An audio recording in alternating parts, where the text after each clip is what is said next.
ज्येष्ठ अभिनेते मनोज कुमार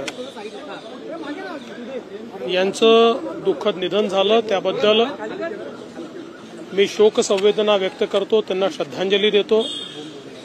आपल्याला माहिती आहे की मनोज कुमार यांनी अनेक दशकं आपली जी फिल्म इंडस्ट्री होती ती गाजवली। विशेषतः भारत कुमार म्हणून त्यांना ओळखलं जायचं। देशभक्तीपर अशा प्रकारचे अनेक त्यांनी रोल त्या ठिकाणी निभावले। भारतीय संस्कृतीवर आधारित अशा प्रकारचे अनेक सिनेमे त्यांनी तयार केले। पूर्व और पश्चिम पासून तर क्रांतीपर्यंत वेगवेगळ्या सिनेमांमध्ये त्यांनी ज्या प्रकारचं काम केलं त्यामुळे लोकांमध्ये ते अतिशय लोकप्रिय होते। अनेक पुरस्कार त्यांना प्राप्त झाले। अशा प्रकारचा एक देशभक्त असा हा कलावंत, अतिशय गुणी कलावंत आपल्यातनं ते निघून गेले, त्याबद्दल मी शोक संवेदना व्यक्त करतो आणि त्यांना विनम्र श्रद्धांजली देतो। नांदेडच्या आसेगावमध्ये जी घटना घडली ती अतिशय दुर्दैवी आहे। त्या ठिकाणी विहिरीमध्ये ट्रॅक्टर पडून जी काही दुर्घटना झाली त्याच्यामध्ये ज्या लोकांचा मृत्यू झालेला आहे त्यांना शासनाच्या वतीनं 5 लाख रुपये अनुदान देण्याचं त्यांच्या परिवाराला हे आपण घोषित केलेलं आहे आणि या घटनेची संपूर्ण चौकशी करून अशा प्रकारचे अपघात होऊ नये या दृष्टीने जे करता येईल ते करण्याचे आदेश दिलेले आहेत। पुण्याच्या दीनानाथ मंगेशकर हॉस्पिटलमध्ये घडलेली घटना ही अतिशय दुर्दैवी आहे। कुठेतरी असंवेदनशीलतेचा परिचय या घटनेतनं आपल्याला पाहायला मिळतो आहे। खरं म्हणजे दीनानाथ मंगेशकर हे अतिशय रेप्युटेड अशा प्रकारचं हॉस्पिटल आहे आणि स्वतः लता दीदींनी त्या ठिकाणी पुढाकार घेऊन आणि मंगेशकर कुटुंबियांनी त्याच्या पाठीमागे सगळे आपले रिसोर्सेस उभे करून हे उभं केलं। पण ज्या प्रकारे तिथल्या काही डॉक्टर्सनी किंवा कर्मचाऱ्यांनी अतिशय असंवेदनशीलतेनं प्रसूतीला आलेल्या महिलेला त्या ठिकाणी ऍडमिट करून घेण्यास नकार दिला किंवा अधिकचे पैसे मागितले, अशा प्रकारचा जो विषय या ठिकाणी आलेला आहे। लोकांमध्ये अतिशय चीड या संपूर्ण प्रकरणाची आहे।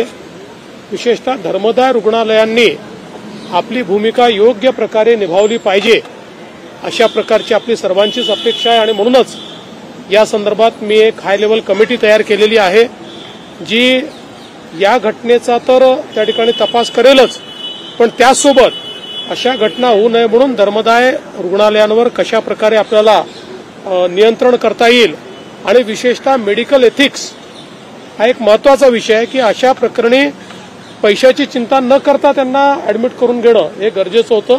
त्यामुळे एथिक्सचं पालन होतंय की नाही या संदर्भात देखील आपण प्रयत्न करणार आहोत। खरं म्हणजे स्वतः जो आमचा मुख्यमंत्री कक्ष आहे त्यांनी देखील या प्रकरणामध्ये लक्ष घातलं होतं, परंतु दुर्दैवाने योग्य प्रतिसाद हा त्या ठिकाणी रुग्णालयाकडनं काही मिळालेला नाही आणि म्हणूनच आता अशा प्रकारच्या घटना पुढे होऊ नये म्हणून अतिशय कडक अशा प्रकारची कारवाई या ठिकाणी करण्याचा आमचा मानस आहे। उच्च न्यायालयाचे आदेश आहेत मात्र तरीही काय उच्च न्यायालयाचे आदेश असतानाही अशा प्रकारे रुग्णालय वागत आहेत। दुसरी महत्वाची गोष्ट, जो निधी असतो जो निर्धन रुग्णांच्या खात्यावर जमा करायचा असतो त्याचीही पारदर्शकता अद्याप रुग्णालय देत नाहीत। अशा रुग्णालयांना काय सांगणार? आता असं आहे की आपण याच अधिवेशनामध्ये या संदर्भातला कायदा पारित केलेला आहे, कारण या सगळ्या रुग्णालयांनी, अनेक रुग्णालयांनी अशा प्रकारे एक भूमिका मांडली होती की जो उच्च न्यायालयाचा आदेश आहे तो ज्यांनी अतिरिक्त फायदा घेतला त्यांनाच आहे आणि आम्हाला तो आदेश नाही आहे आणि म्हणून आपण त्या संदर्भातली स्कीम तयार केली आणि आता जे अधिवेशन आपलं झालं या अधिवेशनामध्ये कायद्याने आता हे अधिकार आपण त्या ठिकाणी धर्मदाय या संस्थेकडे घेतलेले आहेत।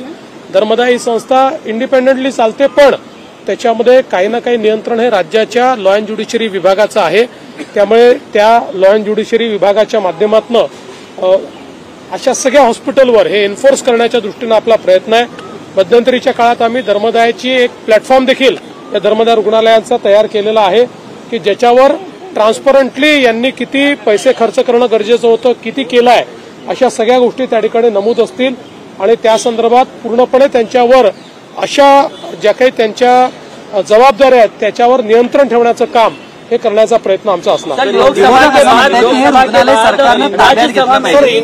असं आहे की रुग्णालय ताब्यात असं घेता येत नाही. भावना आणि कायदा या दोनमध्ये फरक असतो. त्यामुळे जी धर्मदाय रुग्णालय असतात ही अशा प्रकारे सरकारला आपल्या ताब्यात घेता येत नाही. पण त्याच्यामध्ये जर काही अनियमितता असतील तर धर्मदाय आयुक्तांना हे अधिकार आहेत की ते त्याच्या संदर्भातले निर्णय घेऊ शकतात.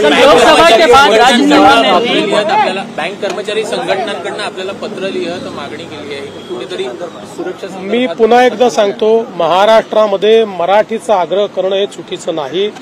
तो आग्रह कोणीही करू शकतं, केला तरी त्यात काही वावगं नाही. पण असा आग्रह करताना कायदा हाती घेणं चुकीचं आहे. कायदा जर हाती घेतला गेला तर कडक कारवाई केलीच जाईल. सर हिंदीमध्ये मनोज कुमार मनोज कुमार जी एक बहुत ही ज्येष्ठ इस प्रकार के कलाकार थे. कई दशकों तक उनका जादू लोगों के मन पर रहा, हमारे फिल्म इंडस्ट्री में रहा. उनको भारत कुमार के नाम से भी जाना गया. देशभक्ति की फिल्में, भारतीय संस्कृति और भारतीय परंपरा पर आधारित फिल्में, पूरब और पश्चिम जैसे फिल्म हो, क्रांति जैसी फिल्म हो, ऐसी कई फिल्में कि जिनके माध्यम से उन्होंने एक अलख जगाने का काम किया. और मैं ऐसा मानता हूं कि लोगों में ये बहुत पॉपुलर थे, अपने मूल्यों पर चलने वाले ऐसे व्यक्ति थे. इसलिए इस प्रकार के एक बहुत ही ज्येष्ठ कलाकार का हमारे बीच से गुजर जाना ये बहुत ही दुखद है. मैं उन्हें विनम्र श्रद्धांजलि अर्पण करता हूं. लोकसभा के बाद राज्यसभा में भी वक्फ बिल पास हुआ है. गरीब जो मुस्लिम समाज है उसके उत्थान के लिए ये कितना जो है लाभकारी आने वाले दिनों में साबित होगा. इससे जोड़कर एक सवाल है कि पूरे देश भर में कई सारे ऐसे संगठन हैं जो रास्ते पर उतरने की धमकी दे रहे हैं, लोगों को बरगला रहे हैं और लॉ एंड ऑर्डर न बिगड़े इसलिए भी महाराष्ट्र सरकार क्या अलर्ट पर है? क्या मैं ऐसा मानता हूं कि ये जो वक्फ का बिल आया है ये भारत के संविधान में जो हमने कहा है कि भारत एक सेक्युलर डेमोक्रेटिक रिपब्लिक है, उसके स्पिरिट को एक प्रकार से डिफाइन करने वाला इस प्रकार का एक बिल है. अभी तक जो वक्फ का बिल या जो कानून था वो कानून केवल तुष्टीकरण की नीति के लिए बनाया गया था. उस कानून से न माइनॉरिटीज को फायदा हुआ, न उस कानून से कोई वक्फ के माध्यम से बहुत चैरिटी का काम हुआ. उल्टा किसी भी जमीन पर कब्जा करना और उन जमीनों को हथियाना. हम जानते हैं कांग्रेस की जब सरकार महाराष्ट्र में थी तो सबसे बड़ा वक्फ जमीन का घोटाला कांग्रेस की सरकार ने किया था और उसका हमने उसकी इंक्वायरी भी की थी. तो अब वक्फ के नए कानून से बड़े पैमाने पर ट्रांसपेरेंसी आएगी और वक्फ के माध्यम से जो आम मुसलमान जो हमारा भाई है, हमारी बहन है, उसके जीवन में परिवर्तन लाने वाली चीजें या उस प्रकार के कार्य इसके माध्यम से होंगे. और ये जो प्रावधान थे कि हम किसी भी जमीन पर उंगली रख दे तब भी कोर्ट में जाने का भी अधिकार नहीं है, तो इस प्रकार के प्रावधानों को समाप्त करने का काम इस बिल ने किया.